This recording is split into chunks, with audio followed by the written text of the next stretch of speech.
إننا نعيش موسما عظيما وأياما فاضلة رفع الله عز وجل شأنها وأعلى مكانها وخصها بمزيد من الشرف والكرامة، بل جعلها غرة في جبين الدهر، ألا وهي أيام عشر ذي الحجة التي جعلها الله سبحانه ميدانا للمؤمنين في المسارعة إلى الخيرات والمنافسة في مجال الباقيات الصالحات، وموسما عظيما للتجارة الرابحة مع الله عز وجل، وهي تجارة رابحة لكل من ساهم فيها واجتهد في الوصول إليها مخلصا لربه عز وجل وسائرا على وفق هدي نبيه صلى الله عليه وسلم.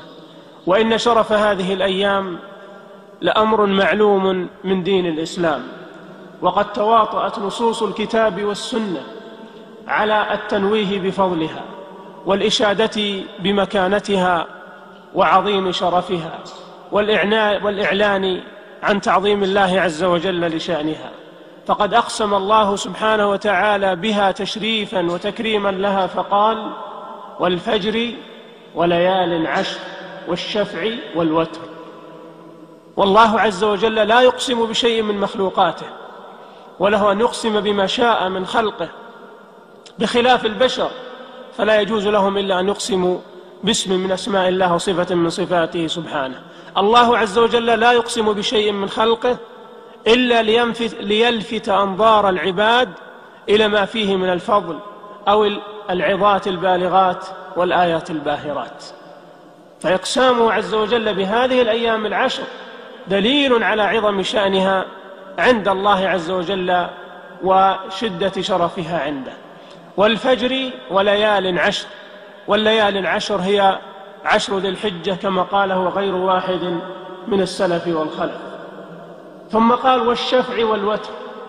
والشفع هو يوم العيد لأنه اليوم العاشر، والوتر هو يوم عرفة لأنه اليوم التاسع. ولا شك أن هذين اليومين داخلان في قوله وليال عشر، ولكن الله عز وجل أفردهما بالقسم وخصهما بالذكر ليبين أنه إذا كانت هذه الأيام العشر أفضل أيام الدهر، فإن أفضل هذه العشر هما يوم عرفة ويوم النحر والشفع والوتر.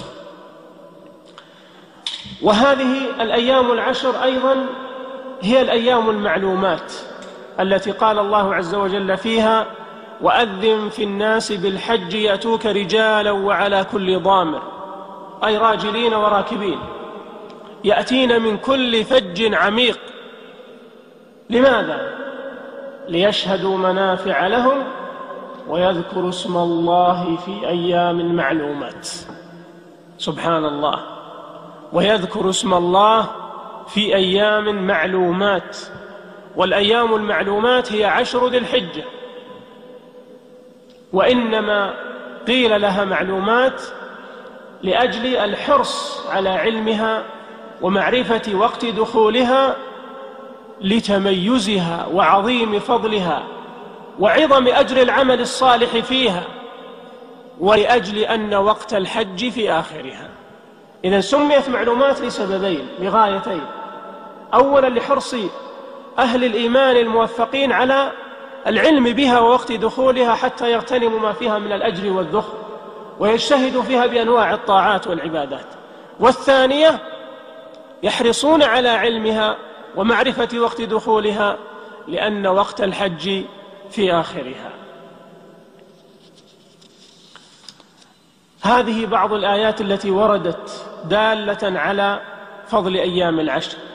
أما السنة النبوية فقد جاء فيها نصوص كثيرة جدا تدل على فضل هذه الأيام العشر، وأنها أفضل أيام العام على الإطلاق، وأن العمل الصالح فيها أعظم أجرا وأكثر مضاعفة وأحب إلى الله عز وجل وأحظى عنده وأزكى لديه من العمل فيما سواها من أيام العام. ولذلك قال النبي صلى الله عليه وسلم: ما من أيام العمل الصالح فيهن أحب إلى الله منه في هذه الأيام العشر، يعني 10 ذي الحجة. قالوا يا رسول الله ولا الجهاد في سبيل الله؟ قال ولا الجهاد في سبيل الله إلا رجل خرج بنفسه وماله ولم يرجع من ذلك بشيء. والحديث رواه البخاري وغيره.